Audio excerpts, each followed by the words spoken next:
Hello students, हम कर रहे हैं नरेशन। हमने अभी तक किया किस तरह से हम टेंसेस चेंज करते हैं नरेशन में, क्या रूल्स हैं उसके लिए, और चेंज ऑफ पर्सन कि first person according to subject, second according to object and third no change. इस तरह से हम ये टेंसेस करते हैं। कुछ अदर चेंजेस भी होते हैं, जैसे दिस है अगर डायरेक्ट स्पीच में तो इनडायरेक्ट में हो जाएगा that, these, those, here, there, now, then, thus, so, hints, दिन्स। जो सबसे ज्यादा आते एक तो ये today, that day, obviously tonight, फिर दैट नाइट। टू को हम दैट में चेंज कर देते हैं, ठीक है। टुमारो, द नेक्स्ट डे और the following day, yesterday, the previous day. अब इसके आगे पीछे कितने भी जुड़ जाएं, हमें सिर्फ यही चेंज करने हैं। द डे बिफोर येस्टरडे, तो इसका मतलब क्या हो जाएगा, तो the day before previous day. चाहे कितने भी हों, हमें चेंज करना है तो क्या, येस्टरडे किसमें, द प्रीवियस डे। क्लियर। और टुमारो के पहले आप लगा दें, टुमारो को द डे आफ्टर टुमारो लगा दें, तब भी day after the next day. तो ये कुछ अदर चेंजेस हैं। अब करते हैं हम रूल्स, सेंटेंस। जैसे कि number 1, Ashok said to Raman, you can speak English. अब हमें ये देखना है, सब्जेक्ट हो गया अशोक, सेड हो गई वर्ब, और रमन हो गया ऑब्जेक्ट। अगर हमारे सेंटेंस में सबसे पहले तो हमें अशोक लिखना है, सेम सब्जेक्ट। अगर हमारे सेंटेंस में रिपोर्टिंग वर्ब में हमें एक ऑब्जेक्ट मिल जाए तो हमें क्या करना होता है, हमें हमेशा सेड टू, रिमेंबर सेड नहीं, केवल सेड टू को हम बदल देते हैं टोल्ड में। किसको, सेड टू, ऑब्जेक्ट सेम रहेगा, अशोक टोल्ड रमन। क्यों हो गया टोल्ड, बताया, अशोक ने रमन को बताया। कब करेंगे टोल्ड, केवल इन केस असर्टिव सेंटेंस है, एक सिंपल सेंटेंस जिसे हम आम भाषा में कहें, और अगर हमारे पास ऑब्जेक्ट है। अगर हमारे पास ऑब्जेक्ट नहीं है तो हम उसे सेड ही रखेंगे, हम उसे टोल्ड में नहीं बदलेंगे। जैसे एक सेंटेंस आप ये देख रहे हैं, he said you were absent in the class, यहाँ लिखा है ही टोल्ड मी दैट। अब इन्होंने यहाँ अपने आप ऑब्जेक्ट लगा दिया, क्यों, क्योंकि यहाँ ऑब्जेक्ट हमें गिवन नहीं है। जबकि हम इसका आंसर कैसे लिखेंगे, हम इसका आंसर लिखेंगे ही सेड दैट, ठीक है, टोल्ड मी नहीं, ही सेड दैट। अगर सेड दिया है, he said I had to do the work, he said that. Told केवल in case when object is given, object जब होता है तो उसे टोल्ड में बदल देते हैं, अन्यथा ये सेड ही रहता है, ठीक है। He said to Raman, you can speak English. अब हमने एक रूल कल बताया, हमने किया कि अगर कॉमा इन्वर्टेड कॉमास होते हैं वो होते हैं डायरेक्ट स्पीच, और इनडायरेक्ट स्पीच में हमें सिवाय फुल स्टॉप के कोई और पंक्चुएशन मार्क यूज करना ही नहीं। तो अब हम क्या करें, इन्हें हटाने के लिए हमें एक सिंपल एक कंजंक्शन का यूज करते हैं हम, वो है दैट, ठीक है। अब दैट का हमने यूज किया किसके साथ, टोल्ड के साथ। टोल्ड के साथ यूज होगा that. Ashok told Raman that, किसकी जगह, कोमा इन्वर्टेड कोमास। यू कौन सा person, second, changes according to object, object है रमन, इसीलिए अब हम यहाँ रमन तो नहीं लिखेंगे क्योंकि ऑलरेडी सेंटेंस में आ चुका है दोनों नाम। हम रमन एक लड़के का नाम है तो इसकी जगह क्या लिख दें, ही, थर्ड पर्सन है ना ये रमन, तो हम यहाँ क्या लिखें, he can changes into could speak English से। दूसरा देखें, he said to you, you may go out, he same रहेगा क्योंकि ऑब्जेक्ट गिवन है यू, तो सेड टू को चेंज कर दिया टोल्ड में, ऑब्जेक्ट यू। इन दोनों की जगह कंजंक्शन हो गई दैट। यू कौन सा person, second person, changes according to object, object भी क्या है, यू, तो सेम रहेगा। May changes into might go out. Shweta said to Anshu, I am a good girl. Shweta said to दिया हुआ है तो टोल्ड हो गया, अंशु इसकी जगह लग गया दैट। आई कौन सा person, first person, changes according to subject, subject है एक लड़की का नाम इसलिए हो गया यहाँ शी।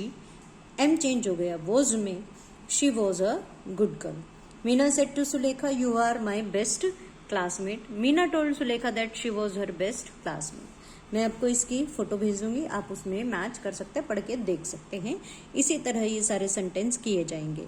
लेकिन ये रूल कब लागू नहीं होता, फिर ध्यान से सुने, ये तब लागू नहीं होता जब दो केस, एक जब यहाँ रिपोर्टेड स्पीच में जो स्टेटमेंट हमें दी गई है वो कोई जनरल ट्रूथ, यूनिवर्सल ट्रूथ है, जब कोई फैक्ट हमें यहाँ बताया गया है तब ये टेंस चेंज नहीं होता, ये सेम रहता है। जैसे the sun rises in the east, he said to me the sun rises in the east, he told me that the sun rises in the east.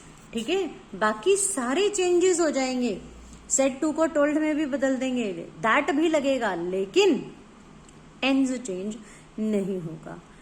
ठीक, क्लियर?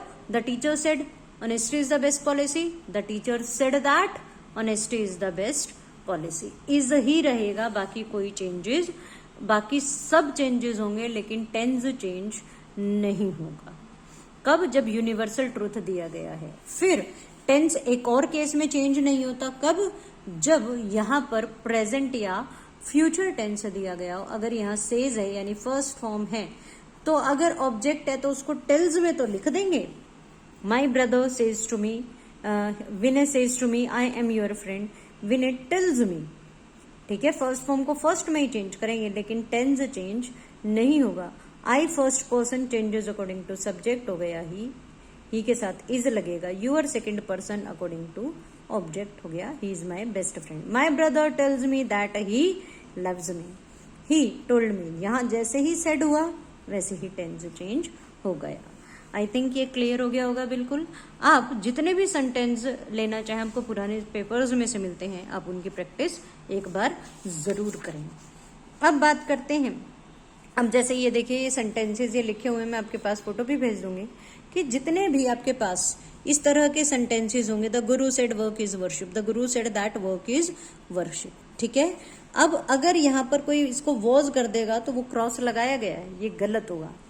ये जितने भी सेंटेंसेस हैं इन पर ये रूल कभी भी लागू नहीं होता, जो ये प्रोवर्ब्स होते हैं, जो इस तरह के सेंटेंसेस होते हैं। ठीक है, तो ये केवल तब लागू होता है जब एक जनरल स्टेटमेंट यहाँ दी गई हो। अब सेकंड में आपको एक आइडिया देना चाहूंगी किसका, इंटेरोगेटिव सेंटेंस का।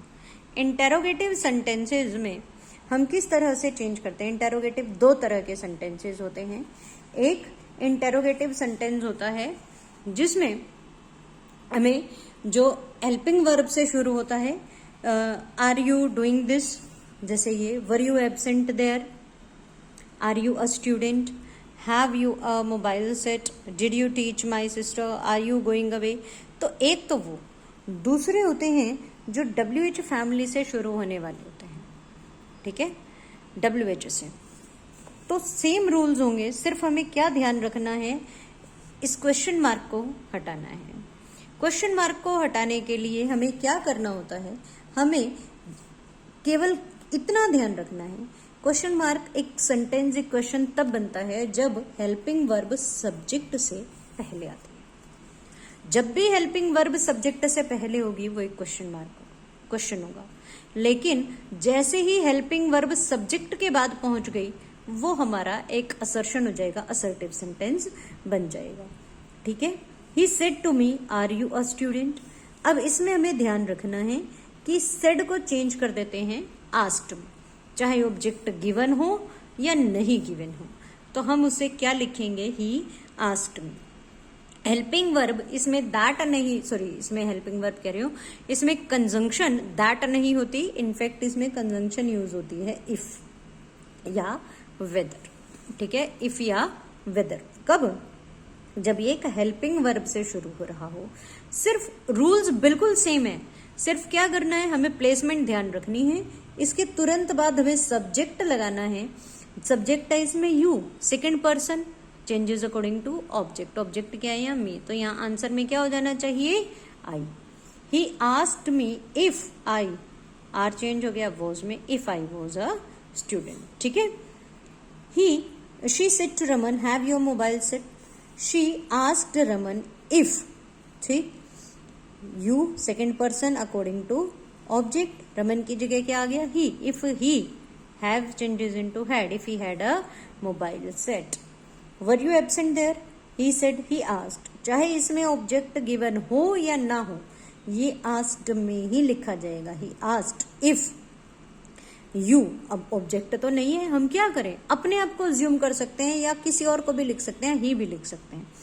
इफ आई, वर्ब को किस में चेंज करेंगे, हैड बीन, इफ ही या I had been absent there. ठीक है, तो इस तरह से हम इन टेंसेस को चेंज करते हैं।